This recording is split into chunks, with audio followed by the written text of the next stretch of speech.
के अंदर नहीं है, इनको कैसे पता चला कि वो आइसोलेशन के अंदर है?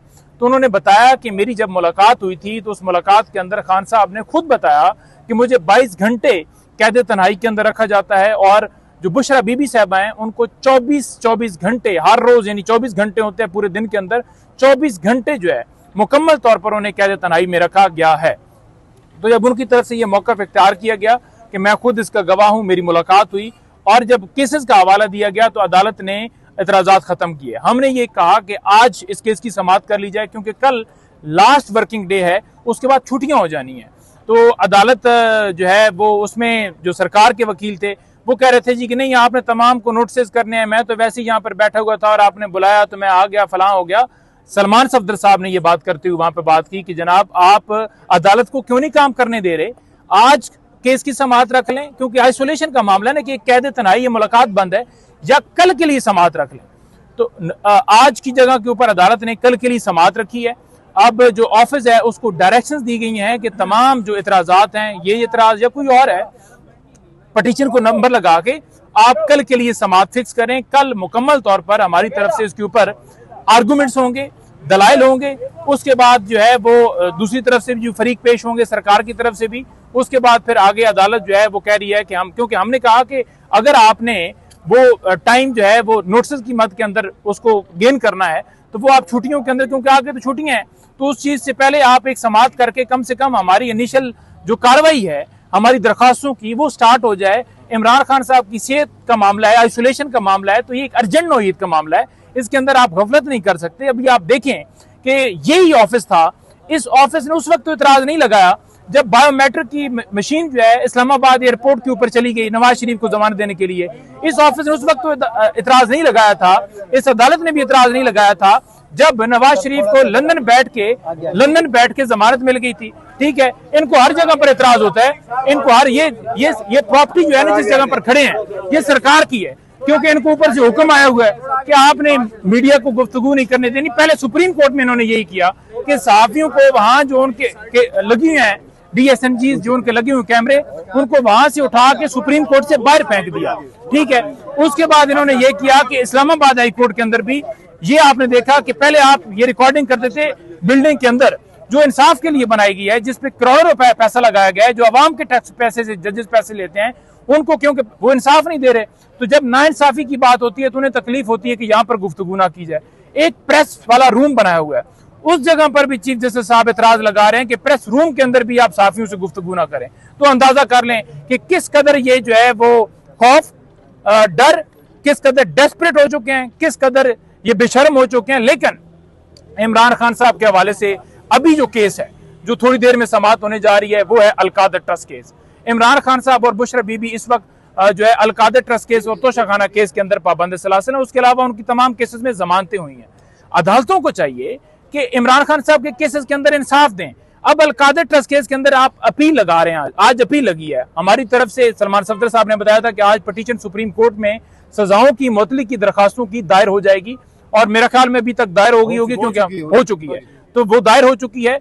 वो दायर करने का मकसद ये है कि जमानत पहले सुने। सुप्रीम कोर्ट को चाहिए कि हाई कोर्ट ने तो हमें इंसाफ नहीं दिया, इन्होंने कहा कि हम पहले अपील सुनेंगे क्योंकि इनका दिल था कि अपील की कंफर्मेशन हो जाए, फिर उसके बाद आईनी अदालत में जाएं और फिर वो इसी तरीके से इमरान खान साहब जेल के अंदर हैं।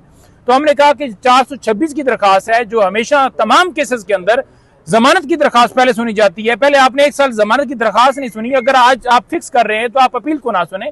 आज फिर अपील की जो है समाअत यहाँ पर फिक्स की गई है।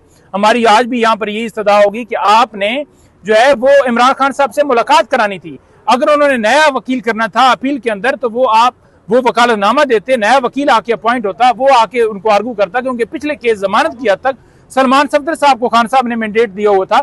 अपील की हद तक नया अगर वो वकील एंगेज करना चाहते हैं, क्योंकि पिछले केस के अंदर लतीफ खोसा साहब थे, तो वो आके कर सकें। अगर एक कैदी को ये हक ही हासिल नहीं है कि वो अपने केस के लिए अपनी मर्जी का वकील कर सके, वकालतनामा दे सके, वकील मुकर्रर कर सके और अदालत उसके अंदर खामोश तमाशाई बने, उसके सामने मौकफ रखा जाए कि आप मेहरबानी करके इजाजत दें और अदालत ना दे, तो आप उससे अंदाजा लगा लें कि इन जजेस को यहाँ पर किस लिए बिठाया गया 26वीं 27वीं तरमीम के बाद कि आपने इमरान खान और बुशरा बीबी को इंसाफ नहीं देना।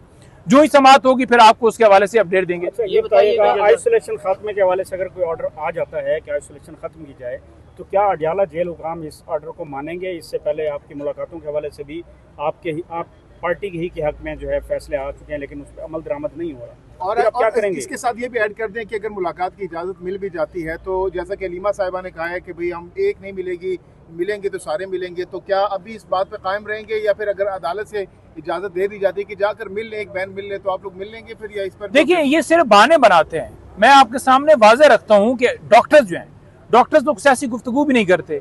और बुशरा बीबी की फैमिली जब रिसेंटली उनकी मुलाकात हुई, उन्होंने कोई आकर पॉलिटिकल बयान भी नहीं दिया, ना वो पहले देती हैं, उसके बावजूद उनकी मुलाकात क्यों रोकी है?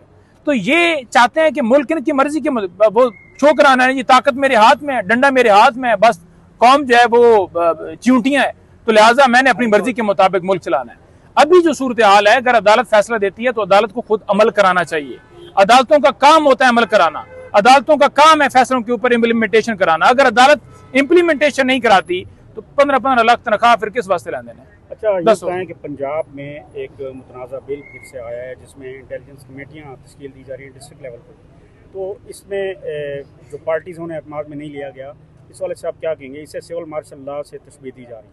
देखिए, ये मार्शल लॉ से भी अगला मामला है, क्योंकि अगर आप देखें तो इन्होंने किया क्या, इन्होंने ये कानून जो लेकर आ रहे हैं इसके अंदर ये कर रहे हैं कि हर जिली सतह के ऊपर एक कमेटी बनाई जाएगी जिसमें हसास इदारों के लोग होंगे, और उसमें जो अपनी हुकूमत चाहेगी कि अपनी मर्जी से जो ऑफिसर्स हैं, जो जाहिर बात है ऑफिसर सरकार के अंडर होता है, डीपीओ डीसीओ या कोई भी और मेंबर बनाते हैं, तो वो अपनी मर्जी से उसके अंदर मेंबर बनाएंगे। और किसी शख्स की कंप्लेन के ऊपर या किसी इदारे के एसएचओ या कोई और है उसकी कंप्लेन के ऊपर या कोई फर्ज देता है दरखास्त कि फलाने बंदे ने गलत बात की है, फलां है, ये है, उसकी सोशल मीडिया पे है, या उसने मरियम के खिलाफ कोई तौहीने मरियम कर दी है, तो वो फौरन कमेटी बुला के उसके खिलाफ कार्रवाई क्या कर सकती है, वो सुन के आपको हैरानगी होगी। नंबर 1 वो ये कार्रवाई कर सकती है कि उसके अकाउंट फ्रीज कर सकती है। नंबर 2 ये कर सकती है कि उसकी सफरी पाबंदियां लगा सकती है कि आप बैरून मुल्क नहीं जा सकते, उसके तमाम अकाउंट्स बंद कर सकती है, उसके साथ कोई ऐसी डिवाइस लगा सकती है जिससे वो उसकी ट्रेसिंग हो सकेगी कि वो कहाँ किस किस जगह पर जा रहा है। और आखिरी जो चीज ये है कि उसकी प्रॉपर्टी तमाम जो है जब्त की जा सकती है।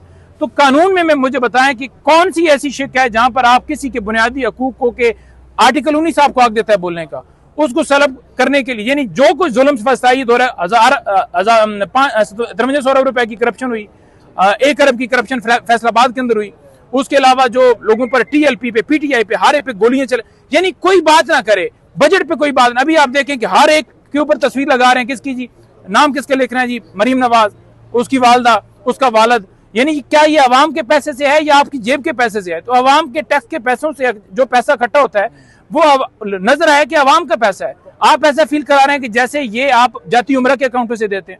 अच्छा, आप क्या समझते हैं ये सिर्फ पंजाब में ही ऐसा क्यों कानून आ रहा है, जबकि सिंध, केपी, बलोचिस्तान या किसी भी दीगर सूबे में इस तरह का कोई कानून या बिल नहीं पास किया जा रहा? पंजाब में ऐसी क्या जरूरत पेश आई है? देखिए, पंजाब में इसलिए जरूरत पेश आई क्योंकि केपी में पीटीआई की हुकूमत है, ठीक है, और मरियम जो है और उनकी जो